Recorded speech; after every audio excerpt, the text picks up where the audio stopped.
के साथ पटना से ये बड़ी खबर, जहां एसटीईटी की मांग को लेकर जमकर प्रदर्शन किया जाता हुआ। बीपीएससी से एसटीईटी कराने की मांग 2 साल से परीक्षा ही नहीं हुई है, जिसे लेकर अभ्यर्थियों का आक्रोश है। हजारों की संख्या में छात्रों का प्रदर्शन इस वक्त चलता हुआ। सरकार से एसटीईटी की मांग लगातार ये छात्र कर रहे हैं और हजारों की संख्या में छात्र सड़क पर उतरकर अपनी आवाज को बुलंद करते हुए। तस्वीरें इस वक्त आपके टीवी स्क्रीन पर, जहां एसटीईटी की मांग को लेकर प्रदर्शन करते हुए ये छात्र आपको नजर आ रहे होंगे। हाथों में तख्ती, बैनर, पोस्टर और सड़क पर आपको ये हुजूम जो दिख रहा है ये छात्रों का है। छात्र ये चाहते हैं कि सरकार एसटीईटी की परीक्षा करवाए, जिसका इंतजार ये छात्र काफी वक्त से कर रहे हैं। बीपीएससी से ये एसटीईटी कराने की मांग जो है वो लगातार छात्रों की तरफ से की जाती हुई और आज सड़कों पर उतरकर इन्होंने अपनी आवाज सरकार तक पहुंचाने की कोशिश की, ताकि सरकार इस पर संज्ञान ले और इनके हित में भी फैसला लिया जाए। बस गुहार लगा रहे हैं, आंगनबाड़ी सेविका को दिए, आशा कार्यकर्ता को दिए, बिजली फ्री किए, डोमिसाइल नीति को लागू किए, तो सभी लोगों को न्याय दीजिए। एसटीईटी का आयोजन करा लीजिए। मुख्यमंत्री जी से हजारों की संख्या में, आज 10,000 की संख्या में हम लोग अभ्यर्थी सड़क पर उतरे हैं और निश्चित रूप से स्टेट नहीं तो वोट नहीं, नीतीश कुमार जिंदाबाद। लेकिन आप एसटीईटी परीक्षा करा लीजिए, यही हमारी डिमांड है। तो वहीं बिहार में शिक्षकों के ट्रांसफर को लेकर बिहार के मुख्यमंत्री नीतीश कुमार ने एक बड़ा फैसला किया है। शिक्षकों के ट्रांसफर पोस्टिंग को लेकर उन्होंने शिक्षा विभाग को साफ तौर पर निर्देश दिया कि अंतर जिला ट्रांसफर में जिन शिक्षकों को परेशानी हो रही है उनसे 3 विकल्प लिए जाएं और ये 3 विकल्प 3 जिलों के तौर पर हों, जिसमें शिक्षकों का विकल्प लेने के बाद ही उनके ट्रांसफर किए जाने चाहिए। मुख्यमंत्री नीतीश कुमार ने इस बात की जानकारी खुद सोशल मीडिया प्लेटफॉर्म एक्स पर पोस्ट के जरिए दी है। उन्होंने कहा क्या है, जरा वो भी जान लीजिए। मुख्यमंत्री के इस निर्देश के बाद शिक्षकों के लिए अब 3 जिले का विकल्प का रास्ता जो है वो साफ हो चुका है। मतलब अब शिक्षक अपने आवेदन में 3 जिलों का विकल्प चुन सकते हैं और इन्हीं 3 में से किसी एक जिले में उनका ट्रांसफर किया जाएगा, जिसकी जानकारी खुद बिहार के मुख्यमंत्री नीतीश कुमार की तरफ से दी गई। अब देखिए जरा, ट्रांसफर के लिए शिक्षकों से 3 जिले का विकल्प मांगे जाने के सीएम के इस फैसले पर सियासत तेज हो गई है। सत्ता पक्ष जहां इस फैसले पर जोरदार इसका स्वागत करता नजर आ रहा है, तो वहीं विपक्ष के नेताओं ने इस पर क्रेडिट की सियासत एक बार फिर से शुरू कर दी है। अब शिक्षकों का तबादला दूर दराज न होकर उनके द्वारा वांछित जिले में हो सकेगा। तबादले के लिए जिला पदाधिकारियों द्वारा गठित समिति करेगी। इससे शिक्षकों को सहूलियत तो होगी, पठन पाठन के कार्य में भी उनकी तत्परता बढ़ेगी। इच्छित प्रखंडों या उनके निकट के विद्यालयों में स्थानांतरण से शिक्षकों में हर्ष है। मुख्यमंत्री जी के इस निर्देश का स्वागत है। आदरणीय मुख्यमंत्री जी स्थानांतरण के लिए जो 3 जिलों के बारे में जानकारी दे रहे हैं कि उनके चॉइस पर होगा, ये महागठबंधन की सरकार में फैसला हुआ था, आज ये लागू कर रहे हैं। ये तो सबको पता है कि तेजस्वी यादव जी का देन था कि इसमें सरकार में आई तो शिक्षा व्यवस्था को सुदृढ़ किया और शिक्षकों की भलाई के लिए काम करके दिखाया। हमारा शिक्षक साथियों से आग्रह है कि अपना धैर्य बनाए रखें। सरकार, डिपार्टमेंट और सारे ऑफिसर्स आपके लिए काम कर रहे हैं। आपके हाथ में बच्चों का भविष्य संवारना है। उस दिशा में आपका योगदान समाज को मिलता रहे, यही सबसे महत्वपूर्ण है। देखिए, दुख इस बात का है कि अब मुख्यमंत्री नीतीश कुमार भी भाजपा नेताओं की तरह गलत बयानी करने लगे हैं। 3 विकल्प शिक्षकों को मिले थे, शिक्षकों ने 3 विकल्प जो दिए उनमें उनका ट्रांसफर नहीं करके उनके घरों से 200-250 किलोमीटर दूर ग्रामीण क्षेत्रों में महिलाओं का तबादला कर दिया गया। एचएम और एसटी की पोस्टिंग तो ऐसी की गई कि कई महिलाओं ने अपना स्कूल ज्वाइन नहीं किया है और अब नीतीश जी उल्टी सीधी बातें कर रहे हैं। और अब बात एसआईआर की, जहां पर निर्वाचन आयोग की तरफ से एक बड़ा बयान जारी किया गया है। एसआईआर ड्राफ्ट सूची पर कोई दावा या आपत्ति अभी तक नहीं आई है। 6 दिन हो चुके हैं जब आपके पास विकल्प मिल चुका था, जब आप इस पर अपनी आपत्ति जाहिर कर सकते थे, लेकिन इन 6 दिनों में दलों की तरफ से एक भी शिकायत नहीं आई, जिस पर खूब सियासत हो रही है। मतदाताओं की अगर बात करें तो मतदाताओं की तरफ से अब तक 5015 दावे और आपत्तियां हैं वो सामने आ चुकी हैं, लेकिन जो राजनीतिक दल की आपत्ति थी, राजनीतिक दल की तरफ से शिकायत या सियासत इस पर हो रही थी, उनकी तरफ से अभी तक 6 दिनों में एक भी आपत्ति दर्ज नहीं कराई गई। 2 तस्वीरों के जरिए आप इसे समझ सकते हैं। पहली तस्वीर जिस पर सियासी तौर पर खूब हो हंगामा हुआ, एसआईआर को मुद्दा बनाकर विपक्ष की तरफ से आवाज खूब खड़ी की गई, लेकिन जब आपत्ति दर्ज कराने की बात आई है तो दर्ज क्यों नहीं हुई आपत्ति, ये बड़ा सवाल। तो एसआईआर के मुद्दे पर जारी सियासी शोर को लेकर जेडीयू के राष्ट्रीय कार्यकारी अध्यक्ष हैं संजय झा। उन्होंने विपक्ष पर इसे लेकर खूब निशाना साधा। संजय झा ने कहा कि बिहार में एसआईआर जरूर चल रहा है तो वहां के लोगों पर इसका कोई फर्क नहीं पड़ा, लेकिन इस मुद्दे पर दिल्ली में बेवजह का हंगामा जरूर खड़ा किया गया। हैरानी की बात तो ये कि इन्हें आपत्ति है, पिछले 6 दिन में अभी तक एक भी आपत्ति या शिकायत दर्ज क्यों नहीं हुई।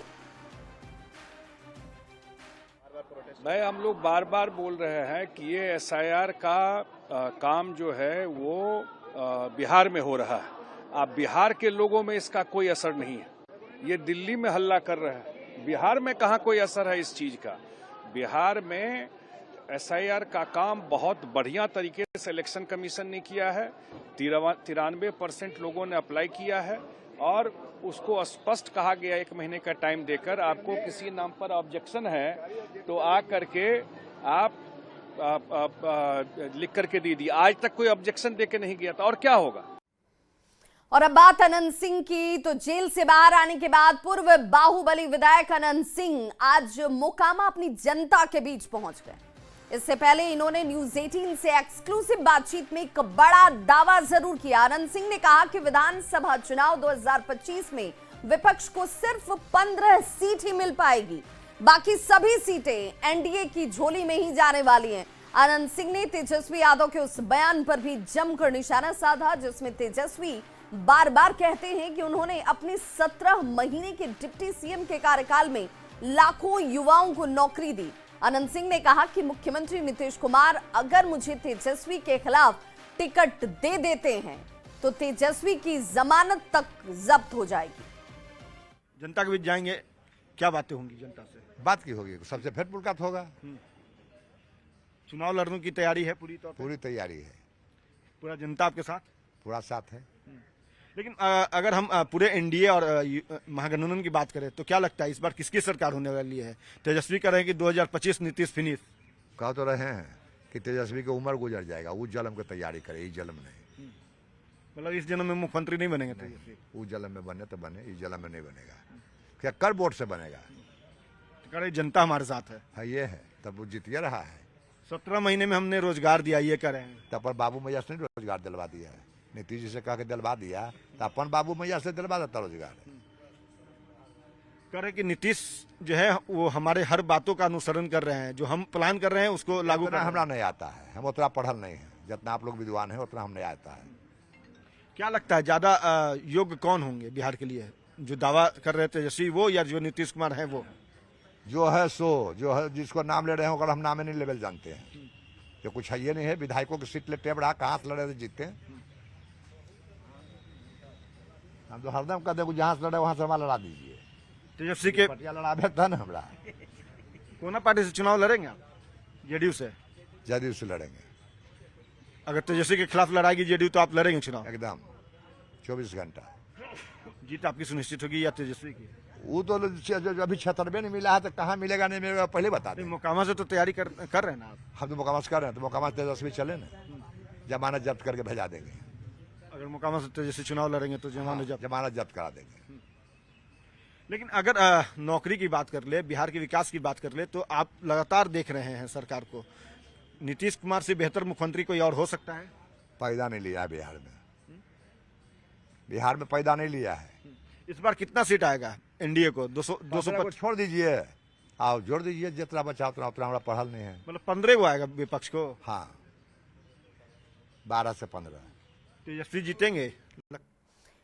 तो तेजस्वी यादव की जमानत जब्त कराने वाले अनंत सिंह के बयान पर बिहार में सियासत देखिए गर्म हो चुकी है और किस तरीके से सियासी बयानबाजी चल रही है, जरा आप भी देखिए। बिल्कुल ठीक बयान आया है कि तेजस्वी यादव को कोई भी हरा सकता है। मैं भी अभी 2 बार राघोपुर होकर के आया हूँ। पार्टी अगर मुझे मौका दे तो तेजस्वी यादव को तो मैं ताल ठोक दूंगा, मैं हरा दूंगा। दरअसल बिहार की राजनीति में भी यह परिवार अप्रासंगिक होता जा रहा है। अभी मोतिहारी के इलाके में, चंपारण के इलाके में इनकी MY समीकरण में से M ने Y को पीट दिया और ये वोट बैंक की राजनीति खातिर चूक तक की इस दल के एक भी नेता कहीं न वहां गए। अब जो लोग प्रलाप कर रहे हैं उनको एक बात समझ लेना चाहिए कि बिहार की जनता अब नीतीश जी और भारतीय जनता पार्टी के प्रति विश्वास नहीं कर रही है, क्योंकि नीतीश जी का औरा समाप्त हो गया है। नीतीश जी का नेतृत्व अचेता अवस्था में है। अनंत सिंह जी ठीक ही कह रहे। 2010 के चुनाव में 22 सीट पर सिमट गई थी राष्ट्रीय जनता दल। आगामी विधानसभा चुनाव में उससे भी बुरा हाल होना है राष्ट्रीय जनता दल का। भाई तेजस्वी जी खुद राघोपुर से चुनाव हारने जा रहे हैं। बिहार की जनता ने जब आदरणीय लालू प्रसाद जी को मौका दिया था तो बिहार को खंडहर बना दिया, बिहार को बर्बाद कर दिया। इसलिए बिहार की जनता अब फिर से राष्ट्रीय जनता दल के झांसे में नहीं आने वाली है। देखिए, नीतीश कुमार को बिहार की जनता त्राहिमाम संदेश दे रही है। और रही बात महागठबंधन के सरकार बनाने की, तो हम जीतेंगे भी और सरकार भी बनाएंगे। लेकिन अनंत बाबू, आपके सीट का क्या होगा? आपको तो टिकट भी देना मुनासिब नहीं समझ रही है एनडीए। और आपने तो पिछली बार देखा भी कि आपके साथ क्या हश्र हुआ है और लगातार आपके साथ सरकार किस प्रकार का खेल खेल रही है। तो आप क्यों चिंता कर रहे हैं? और बड़ी खबर इस वक्त आ रही है तेजस्वी यादव के बयान से जुड़ी हुई। इस वक्त ये बड़ी खबर इलेक्शन कमीशन के नोटिस पर तेजस्वी यादव की तरफ से बयान दिया गया, जिसमें इलेक्शन कमीशन से कोई नोटिस मिला ही नहीं। तेजस्वी यादव ये कह रहे हैं पटना निबंधन कार्यालय से जरूर नोटिस मिला है, नोटिस का जवाब भी दिया जा रहा है। 2 एपिक नंबर पर तेजस्वी यादव ने कहा कि गलती इलेक्शन कमीशन की और जवाब हम दें। तो पटना निबंधन कार्यालय से नोटिस मिलने की बात जरूर सामने आई, लेकिन तेजस्वी यादव कह रहे हैं कि हमें इलेक्शन कमीशन की तरफ से कोई नोटिस नहीं मिला है। और क्या कुछ कहा है तेजस्वी यादव ने, जरा आप भी सुनिए। चुनाव आयोग से हमको कोई नोटिस नहीं आया है। हमको पटना जिला से निबंधन से आया है और उसका अच्छा जवाब जो है हम दे रहे हैं। बात ये है कि अगर 2 एपिक नंबर जारी किया तो गलती किसकी है? मतलब गलती खुद करे और एक्सप्लेनेशन हमसे मांगे। ये आज तक हुआ है क्या ऐसा? खुद गलती कीजिए और एक्सप्लेनेशन भी हमसे मांगिए। हम तो भाई एक ही जगह ना हमेशा से वोट देते रहे हैं, तो इसका जवाब जो दिया जाएगा उसका कोई जवाब इनके पास होगा नहीं। तो जवाब जरूर दिया जाएगा, लेकिन उस जवाब का जवाब इनके पास नहीं होगा, क्योंकि गलती इलेक्शन कमीशन के 2 एपिक नंबर आखिर कैसे जारी हो गए, ये सवाल तो इलेक्शन कमीशन से पूछा जाना चाहिए। पटना निबंधन कार्यालय से नोटिस जरूर मिला है, लेकिन उसका माकूल जवाब हमारी तरफ से दिया जाने वाला है। लेकिन एपिक नंबर को लेकर जिस तरीके से लगातार सवालों के दायरे में तेजस्वी यादव है, और तेजस्वी यादव इस बात से सीधे तौर पर इनकार कर रहे हैं कि इलेक्शन कमीशन की तरफ से उन्हें किसी तरह का कोई नोटिस मिला ही नहीं है। अगर नोटिस मिलेगा तो उस पर जवाब दिया जाएगा, लेकिन सवाल तो पहले इलेक्शन कमीशन से ही पूछा जाना चाहिए कि आखिर एक मतदाता के पास 2 एपिक नंबर आ कैसे गए, ये जारी कैसे हो गया, ये खामी कहां से थी और इसके लिए जवाबदेह कौन से लोग हैं, किनसे ये सवाल पूछा जाना चाहिए।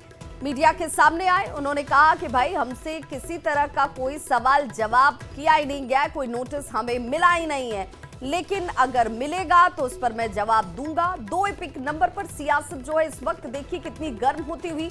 उन्होंने कहा कि यह गलती है, और गलती किसकी है?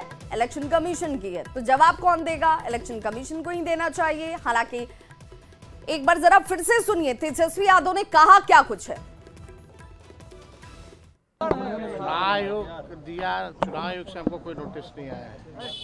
हमको पटना जिला से निबंधन से आया है और उसका अच्छा जवाब जो है हम दे रहे हैं। बात ये है कि अगर 2 एपिक नंबर जारी किया तो गलती किसकी है? मतलब गलती खुद करे और एक्सप्लेनेशन हमसे मांगे, ये आज तक हुआ है क्या ऐसा? खुद गलती कीजिए और एक्सप्लेनेशन भी हमसे मांगिए। हम तो भाई एक ही जगह ना हमेशा से वोट देते रहे हैं, तो इसका जवाब जो दिया जाएगा उसका कोई जवाब इनके पास होगा नहीं। और इस बड़ी खबर पर हमारे साथ बीजेपी प्रवक्ता प्रभाकर मिश्रा जी जुड़ चुके हैं। बहुत स्वागत प्रभाकर जी आपका। तेजस्वी यादव से आप लोग सवाल पूछ रहे हैं, बार बार कह रहे हैं कि भाई पिक नंबर के दो आपके पास वोटर आई कार्ड पहुंच जाते हैं, लेकिन वो तो कह रहे हैं कि बना कैसे, गलती किसकी, जवाब मैं क्यों दूं? इसी का तो जवाब उनको देना चाहिए। पिछले चुनाव में उन्होंने जो ईपिक नंबर डाला अपने घोषणा में, नंबर से तो इनका नाम चढ़ा हुआ है। तो जो नया ईपिक नंबर वो दिखाए जिसके आधार पर उन्होंने कहा कि मेरा नंबर नाम नहीं चढ़ा, तो उनको बताना चाहिए ना कि ये कौन सा फर्जरी ईपिक नंबर ले आए। देखिए क्या है कि ये तो वंशानुगत है ना, पिता भी झूठ बोलने के मास्टर थे, पुत्र भी उसी लाइन पर चल रहे हैं, तो इसमें माने अंतर दिखता नहीं है। चुनाव आयोग दो बार रिमाइंडर दे चुका उनको। लेकिन प्रभाकर जी वो तो मीडिया के सामने कह रहे हैं, ये तो उनका बयान है, ये बयान भी हम चला रहे हैं। वो कह रहे हैं हमें कोई नोटिस मिला ही नहीं है, आखिर हम जवाब किस बात का दें? आर में भी निकल रहा है, इन्होंने भी कहा कि नोटिस चुनाव आयोग देगा तो हम उसका जवाब देंगे। चुनाव आयोग कह रहा है कि हम उनको दो बार रिमाइंडर दे चुके हैं। अब कौन झूठ बोल रहा है कौन सच बोल रहा है आप समझ सकती हैं। अच्छा, ये तय कैसे होगा प्रभाकर जी? जिसका फितरत ही झूठ बोलना है, आप देख लीजिए पूरा उनका कार्यकाल केवल झूठ के आधार पर बना हुआ कार्यकाल है। ये नाबालिग थे और अरबों की संपत्ति के मालिक बन गए, उसका जवाब पूछता रहा कोर्ट, आज तक नहीं दिए। तो किसी चीज का जवाब ही नहीं देते हैं, दोषारोपित करते हैं केवल। नहीं प्रभाकर जी, मैं ये जानना चाह रही हूँ, गले के हड्डी बन गई है इनके लिए, यह 2 ईपिक कार्ड गले का हड्डी बन गया है। न इनको उगलते बनता है न निगलते बनता है, ठीक इसी बेचैनी में है ये। ठीक प्रभाकर जी, मैं ये जानना चाह रही हूँ कि क्या जिस प्रक्रिया के तहत किसी का वोटर आईडी कार्ड बनता है, पिक नंबर जारी होते हैं, ये तो एक व्यवस्था के तहत होती है ना? कोई भी जाएगा और चाहे तो 10 पिक नंबर जारी करवा करके वोटर आई कार्ड बनवा सकता है क्या? ऐसा नहीं होता है। हम लोगों के पास भी है ना, हम लोग भी मतदाता हैं, हम लोग के पास एक ईपिक नंबर है और एक ईपिक नंबर के आधार पर हम वोट कास्ट करने जाते हैं वोट। तो ये इनके पास जो 2 आ गया, तो ये तो इनको जवाब देना चाहिए ना कि ये दूसरा नंबर जो इनको दिखा के चिल्ला के बोल रहे थे, चुनाव आयोग को कटघरे में खड़ा कर रहे थे कि मेरा नाम ही कट गया, और जब उनके लिए गले का हड्डी बन गया, जब दूसरा ईपिक कार्ड जो उनका, जिन्होंने अपने घोषणा पत्र में चुनाव में 2020 के चुनाव में भी उन्होंने उसी ईपिक नंबर को डाला। चलिए, अब तो सियासत इस बात की कि नोटिस मिला कि नहीं मिला, मिलेगा तो जवाब देंगे। चुनाव आयोग का ये कहना है कि 2 बार रिमाइंडर भेजे जा चुके हैं, तो आखिर ये जा किसके पास रहा है? और अगर ये तेजस्वी यादव के पास जा रहा है तो तेजस्वी यादव इस बात को स्वीकार नहीं कर रहे क्या कि उन्हें नोटिस मिला है? बहुत बहुत शुक्रिया प्रभाकर जी हमारे साथ जुड़ने के लिए। देखिए फितरत ही झूठ तो अपना बिहार के इस बुलेटिन में बस इतना ही, लेकिन न्यूज़ 18 बिहार झारखंड पर खबरों का सिलसिला